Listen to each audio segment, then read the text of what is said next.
Begini jadinya nih, kalau kalian masukin cewek sembarangan ke dalam hubungan rumah tangga, hancur udah berkeping-keping kayak kerupuk rengginang dalam kaleng kongguan.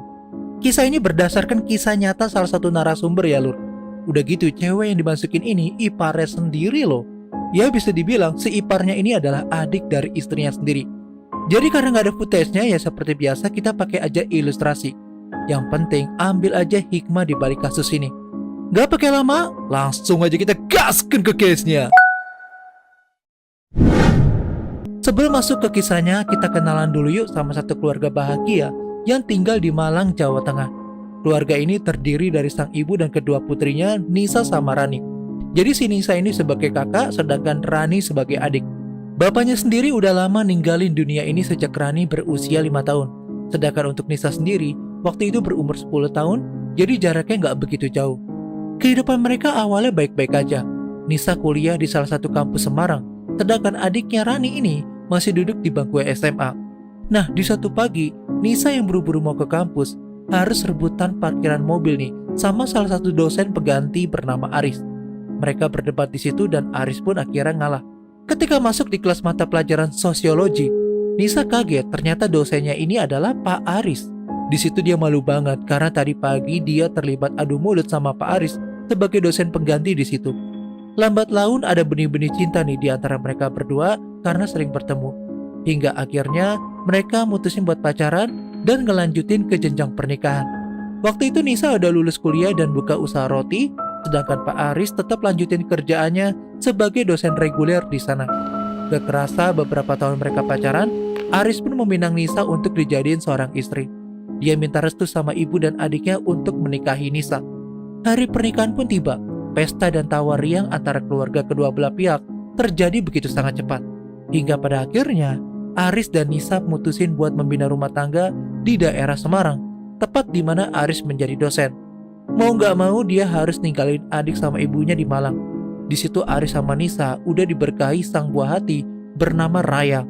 Kehidupannya waktu itu bener-bener bahagia banget deh. Bahkan tantenya si Rani ini sering banget main sama Raya, selayaknya keluarga bahagia aja. Terkadang keluarga Nisa datang jenguk ibunya sama Rani buat sekedar melepas rindu. Tapi karena tuntutan pekerjaan, mau gak mau Aris bersama keluarganya harus pulang lagi ke Semarang. Singkat cerita akhirnya Rani lulus SMA dan mau ngelanjutin kuliah. Di situ dia daftar di kampus manapun yang bagus dan sesuai keinginannya. Waktu itu kebetulan dia lolos di kampus tempat Aris ngajar sebagai dosen dan kakaknya Nisa sebagai alumni mahasiswa di situ. Waktu itu berat bagi ibunya buat lepasin si Rani pergi ke Semarang, sementara ibunya sendirian di Malang. Tapi demi ngejar cita-citanya, Rani harus pergi ke Semarang dan ninggalin ibunya sendirian di Malang. Waktu itu Rani dilanda kebingungan mau ngekos di mana kalau dia udah masuk hari ospek di kampusnya. Ibunya yang khawatir dengan pergaulan di Semarang yang luar biasa, akhirnya minta tolong Nisa sama Aris buat nampung keponakannya di rumah mereka selama dia kuliah di Semarang. Belum lagi mereka adalah keluarga terpandang, berjilbab dan soleha. Pada akhirnya Rani tinggal bersama keluarga Aris. Di situ Rani dikasih tempat tinggal yang bagus, makanan tercukupi. Gak lupa juga setiap pagi Rani pergi bareng sama Aris karena dia dosen di salah satu kampusnya. Jadinya ya hemat ongkos lah. Terkadang Aris sama Rani juga sering makan bareng di kantin kampus. Kadang juga di luar biar gak jenuh sama kondisi suasananya. Singkat cerita waktu itu toko roti Nisa semakin berkembang pesat. Dia pun buka cabang di beberapa titik, tepatnya di lokasi di Semarang. Nisa jadi jarang ngurusin Mas Aris dan terpaksa Rani yang ikut bantu di rumah dan main bareng sama Raya keponakannya. Beberapa lama Rani ngampus, dia sering dibully nih sama anak-anak cowok di sana. Hingga suatu hari, Rani disekep sama geng cowok di sana yang gak suka sama dia nih lur. Waktu itu Rani dilecehin sama geng cowok di kampusnya. Pak Aris yang kebetulan lewat di salah satu ruangan yang gak kepake itu, tiba-tiba kayak ngedenger suara orang tuh minta tolong. Di situ Pak Aris langsung buka pintunya dan dia kaget. Ternyata yang ada di ruangan itu adalah adik iparnya sendiri. Gak tinggal diem, Pak Aris langsung nolongin Rani dan mukulin geng cowok itu sendirian, meskipun ya harus berakhir babak belur. Mereka berdua pun tapi akhirnya ya berhasil lolos dan kabur dari kampus. Keadaan waktu itu benar-benar chaos banget. Belum lagi mereka hujan-hujanan dan basah kuyup di dalam mobil. Si Aris meluk Rani supaya nggak kedinginan dan ketakutan lagi. Sesampainya di rumah, Nisa kaget lihat kondisi adiknya sama suaminya si Aris. Di situ diceritain lah semua tentang kejadian yang terjadi di kampus. Mendengar hal itu, naluri sebagai kakak jelas nggak tinggal diem dan pengen ngasih pelajaran. Tapi apa daya, kakaknya nggak bisa berbuat apa-apa karena hari udah malam. Setelah keadaan reda, Aris pun langsung tidur karena udah capek banget. Sekitar jam 1 subuh, dia kebangun karena haus. Pas dia ke dapur buat ambil minum, gak sengaja dia lihat Rani bangun dan kebetulan mau minum juga nih, pakai pakaian yang aduhai dan hot dan gak mengenakan kerudung. Sontak Aris kaget dan jadi agak nepsong banget nih sama Rani. Sampai-sampai air yang diminum sama Pak Aris tumpah ke bajunya. Di situ Rani langsung lari ke kamar buat pakai kerudung buru-buru. Paginya Rani ditegur sama kakaknya supaya tetap pakai kerudung di rumah karena harus jaga aurat. Tapi emang dasarnya ada kesempatan, Rani sama Pak Aris ini akhirnya berduaan di rumah pas istrinya Nisa sama Raya nggak ada di rumah. Waktu itu kebetulan Pak Aris yang udah sampai di rumah dulu dan lagi betulin keran di kamar mandinya Rani yang rusak. Rani yang udah pulang dari kampus langsung bergegas ke kamarnya buat ngelepas penat dan istirahat. Tanpa disadari, Aris tiba-tiba teriak karena keran airnya malah rusak parah dan airnya muncrat kemana-mana.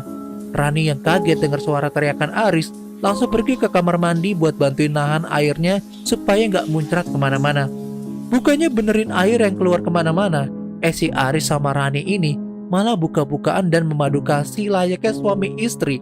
Di situ bermacam-macam gaya mereka lakuin hingga Aris dan Rani ini sama-sama puas. Puncaknya Nisa sebagai kakak kandung Rani sekaligus istri Pak Aris, bisnisnya berkembang pesat hingga ke Yogyakarta. Kondisi ini membuat Nisa harus pulang pergi ke Jogja buat cabang barunya di sana. Kadang dia juga nginep nih di sana. Kadang juga dia pulang ke rumahnya yang ada di Semarang. Pokoknya bener-bener jarang di rumah dan kesempatan ini dipakai sama Aris dan Rani buat main di ranjang Nisa nih dan di sudut-sudut ruangan manapun secara leluasa. Jadi ranjangnya Nisa sama si Aris ini dipakai buat begituan. Dan jikalau Nisa ada di rumah, mereka bakal ngelakuin hal tercela itu di hotel, bahkan juga di kampus. Kontak Rani di HP Pak Aris diubah menjadi Pak Junaidi yang salah satu dosen di sana biar Nisa nggak curiga. Aris juga udah mulai pinter berbohong sama istrinya. Dia ngelakuin kebohongan-kebohongan besar demi bercinta sama adik iparnya secara leluasa. Hingga suatu ketika nih ya, Nisa tuh ngerasa curiga karena sikapnya Aris ini berubah 180 derajat. Nisa ngerasa kalau suaminya ini gerak-geriknya tuh selalu aneh. Belum lagi adiknya juga salah tingkah setiap ada Mas Aris. Tahu kalau Nisa curiga, Aris sama Rani buat rencana supaya dia nggak curiga dan hubungan gelap mereka berdua terus berlanjut. Di situ awalnya rencana mereka tuh berhasil, tapi yang namanya bangke ya nggak bakal bisa ditutup-tutupin juga baunya. Siang itu Nisa kebetulan kejebak macet.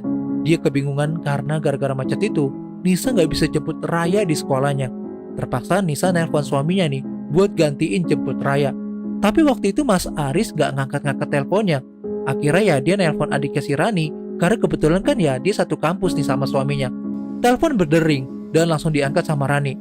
Nisa langsung ngomong deh di situ supaya samperin Aris buat ngangkat teleponnya karena urgent banget. Dan kalian tahu, ternyata Aris sama Rani ini lagi di hotel berduaan dan lagi nggak make sehelai benang pun di badan mereka. Rani langsung nyampein pesan itu ke Aris yang kebetulan ada di sebelahnya dan Aris langsung nelpon balik ke Nisa. Nisa langsung sampein tuh maksud dia nelpon buat gantiin dia jemput si Raya di sekolah. Aris pun malah bilang gak bisa karena lagi ada tugas ngajar. Nisa pun akhirnya ya ngerti sama kondisi Aris sebagai dosen. Sebagai gantinya dia bakal nyuruh sahabat baiknya jemput Raya di sekolah. Bodohnya nih ya si Aris, dia lupa nutup telepon dan si Nisa ini dengar percakapan Aris sama seseorang. Pas didengar-dengar lagi, si Nisa ini kayak ngerasa familiar nih sama suara cewek yang lagi sama Aris. Di situ Aris ternyata lagi ngomong sayang-sayangan sama Rani. Percakapan itu direkam lah sama Nisa. Dan kalian tahu ya, betapa hancurnya nih Nisa pas denger Rani lagi ehem-ehem di bathtub sama Aris. Sorenya Nisa langsung ngelabrak Aris dan dia kaget kalau suara rekamannya ada di tangan istrinya sendiri. Di situ Aris gak bisa ngelak lagi dan gak berkutik ketika istrinya ngelabrak dia abis-abisan sama nampar pipinya Aris.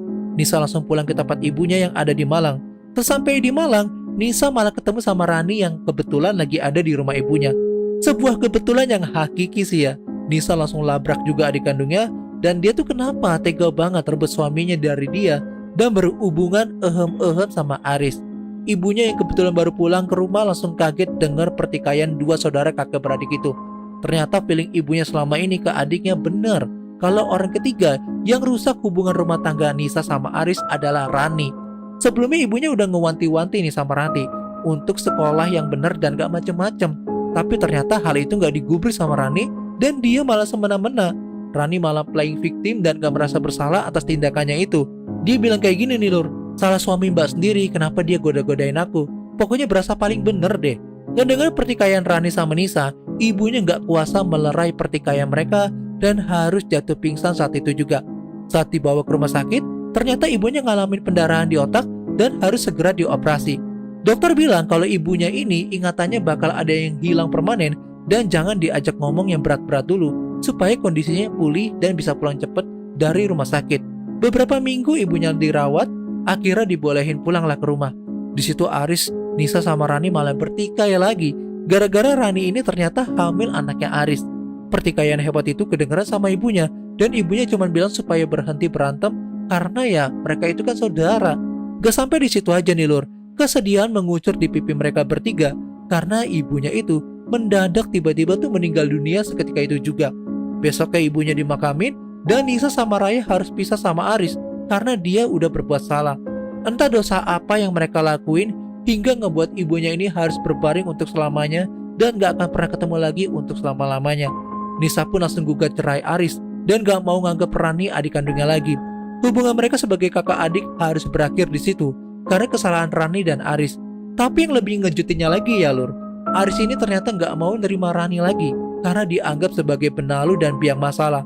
Beberapa bulan kemudian, Nisa pun move on dari kehidupan kelamnya dan buka cabang baru lagi di beberapa kota. Kondisi saat itu Rani udah hamil besar dan sendirian. Dia kebingungan harus ngapain dan anak dalam kandungannya itu terus menendang-nendang perutnya seperti seakan-akan mencari ayahnya. Seperti yang tertulis dalam hadis soal peringatan Rasulullah terhadap seorang ipar. Janganlah memasuki wanita tanpa mahram. Kemudian seseorang dari Ansar berkata, apa pendapatmu tentang ipar? Rasulullah menjawab, ipar adalah maut. Seperti yang tertuang dalam hadis riwayat Al-Bukhari nomor 5232 dan Muslim nomor 2172. Ya kurang lebih seperti itu Lur, kisah nyata yang dialami sama Nisa ini. Terus sekali berbeda dikit ceritanya gak apa-apa lah ya Lur. Dan kalau menurut kalian tentang kisah ini gimana nih? Coba deh komentar aja di bawah. Barangkali kalian punya pendapat masing-masing, kita bisa berdiskusi bareng nih Lur. Semoga dengan adanya kisah ini, kita bisa ambil hikmahnya dan pelajarannya. I'm Jurnal AA, and still next time, stay safe ya Lur. Bayangin istri sendiri direndam hidup-hidup di kolam. Waduh, dunia nih. Kali ini gue mau bahas soal kasus yang sempat viral di tahun 2023 di daerah Magelang. Jadi kasus ini dialamin sama ibu-ibu nih, yang berusia 50 tahun, bernama Andriani. Dia lahir dan besar di Salaman. Yang jadi ramai dibicarain di kalangan netizen itu, karena di usianya yang udah menginjak kepala 5, dia milih untuk nikah lagi nih. Jadi Adriani ini nikah lagi untuk ketiga kalinya dengan suami barunya berinisial S. Suaminya saat itu berusia 44 tahun. Mereka nikah resmi pas tanggal 30 November 2023. Tapi bisa dibilang, pernikahan mereka ini seumur jagung. Sebentar doang lah. Karena di tanggal 15 Desember 2023, kejadian naas itu terjadi. Jadi awal ceritanya gini nih Lor. Adriana diantar nih sama anaknya ke rumah suami barunya di Dusun Karanganyar, Desa Kerasak, Kabupaten Magelang. Kemudian pas baru mau pulang nih ya, Adriana minta si S untuk antar ke tukang pijit. Karena pada saat itu mungkin ya kondisi badannya Adriani saat itu lagi pegel-pegel banget sehabis kerja nih ya. Si S setuju tuh mau antar Adriani ke tukang pijat. Ketika di perjalanan, kira-kira udah tengah malam lah ya. Entah kenapa mereka itu cekcok. Karena udah pada kesel, si Adriana ini malah sering jelek-jelekin suami barunya dengan banding-bandingin sama mantan suaminya. Ya pastinya semua laki-laki ya gitu ya.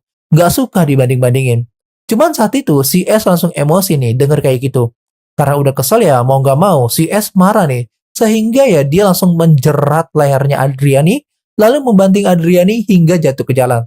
Pas posisi jatuh nih ya Lur, si S langsung benturin kepalanya Adriani ke jalan beberapa kali hingga si Adriani langsung gak sadar. Karena takut aksinya ketahuan, si S bawa Adriani dengan cara menyeret kerudungnya ke dalam kolam yang berada di Dusun Karanganyar, Desa Kerasak, Kabupaten Magelang.